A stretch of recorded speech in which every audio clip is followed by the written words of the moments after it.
Today, we're diving into a story where Hollywood, deep web research, and a massive conspiracy theory all crash into each other. It all revolves around two people, an actor named Isaac Kappy and a researcher, Tracy Twyman. Their sudden, really mysterious deaths have been woven together into one single, dark narrative by their followers.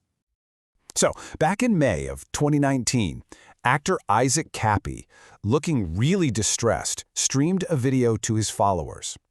In it, he made a bunch of pretty stark admissions about his life, his character flaws, but he also made one thing incredibly clear, a statement that would become the absolute cornerstone of the mystery that followed. He looked into the camera and said, "I'm not suicidal." And then, just 3 days after that live stream, Isaac Kappy died in Belmont, Arizona. And this, right here, is where the official story ends and 1,000 questions begin. To really get why there are so many questions, we have to start with the official story of Kappy's death. Because for a lot of people, it just doesn't add up. Okay, so according to the police report, it's pretty straightforward. Several people apparently tried to restrain Kappy, but he forced himself off a bridge and onto Interstate 40 below. The report says he was then immediately struck and killed by a passing pickup truck. A tragic, clear-cut suicide. But that's when the story starts to get complicated. Right away, the official story hits a huge snag, the testimony of the truck driver himself, a guy named Forrest Scott Proctor. He insisted Kappy's body was already in the road when he hit it and that it was covered by a large piece of cardboard. He even claimed that after the impact, a woman came and put the cardboard back on the body. But here's the thing. Police reports, body cam footage, none of it makes any mention of any cardboard at the scene.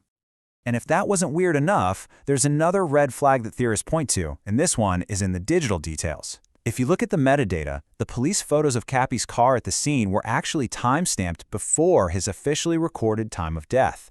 This little detail just fuels the idea that the scene was being processed before the main event had even officially happened. So these anomalies definitely raise some eyebrows. But to really get why anyone would be suspicious in the first place, you have to understand who Isaac Kappy was and what he was doing in the months leading up to his death. You see, Kappy wasn't some random guy. He was a Hollywood actor. He had roles in big movies like Thor and Terminator Salvation. He was an insider, friends with well-known celebrities. But he'd also become pretty infamous for making these explosive public accusations against some of Hollywood's biggest names, claiming they were involved in pedophilia. And he said that because he was speaking out, he was being targeted. Now here's the crucial point for the people who believed him. Kappy was making some of these claims before they were front-page news.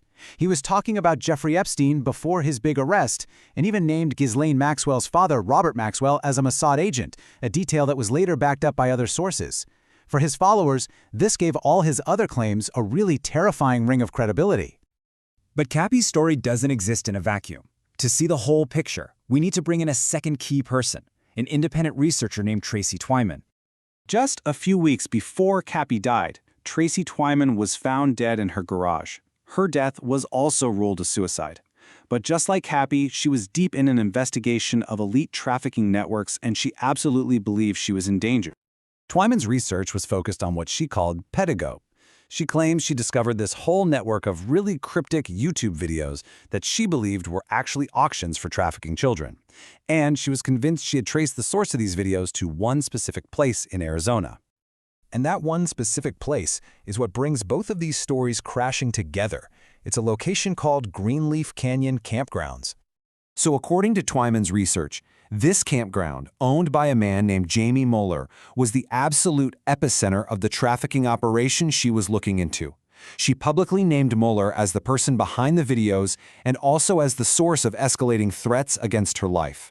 And the threats weren't subtle. I mean, look at this. A message posted from the official Facebook page for the campgrounds directly to Twyman read, "Peekaboo, we see you, Miss Twyman." This was public, it was direct, and it was absolutely chilling. And it kept going. Another comment, linked to Moeller, followed up on a post about her, and it said, "All unprotected she gets what she deserves." I mean, she was being told, out in the open, that she was vulnerable. The threats also allegedly went beyond just the physical.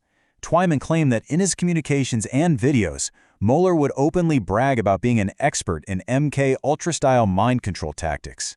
Now that's a key detail, and it's going to become critically important in just a moment. So let's recap for a second. We have two people dead within weeks of each other, under really similar circumstances, and both of them are investigating the same dark subjects. This is how their stories build into one single unified theory. The connection really comes down to geography and communication. So you have Twyman investigating this campground in Williams, Arizona.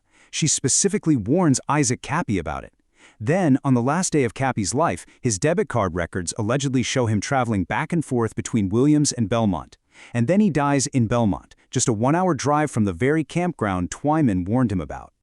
And this brings us right to the core of the whole theory, that Isaac Kappy wasn't suicidal at all. He traveled to Arizona to investigate Tracy Twyman's findings for himself. Theorists believe he was lured there, maybe by Moeller, and became a victim of the very conspiracy he was trying to expose, perhaps through those mind control tactics that Twyman had warned about. Both of them also seemed to know they were in danger. Twyman gave videos detailing her research to friends, with instructions to release them if anything happened to her. You know, a classic dead man's switch. And they were published right after she died. Kappy also claimed to have a similar information failsafe. Theorists often point to this really bizarre video of him in a Turkish bathhouse as some kind of potential code. And strangely enough, Twyman had also reported seeing Turkish businessmen visiting the Greenleaf campgrounds. So what about law enforcement in all this? Well, according to Twyman's own account, she took her evidence to the FBI. She claimed they pretty much just turned her away on the curb, refusing to let her inside the building or even take down a formal statement. And for her followers, that just deepened their suspicions of a cover-up. And that leaves us with the central question here. Are these the tragic but unrelated suicides of two troubled people who just happen to be interested in the same dark topics? Or are they two pieces of a much larger, way more sinister puzzle, all connected by a campground in Arizona? The official story is one of mental health crises and tragic endings. The alternative is a sprawling conspiracy of murder, trafficking, and even mind control. In the end, the question remains, what truly links these two mysterious deaths?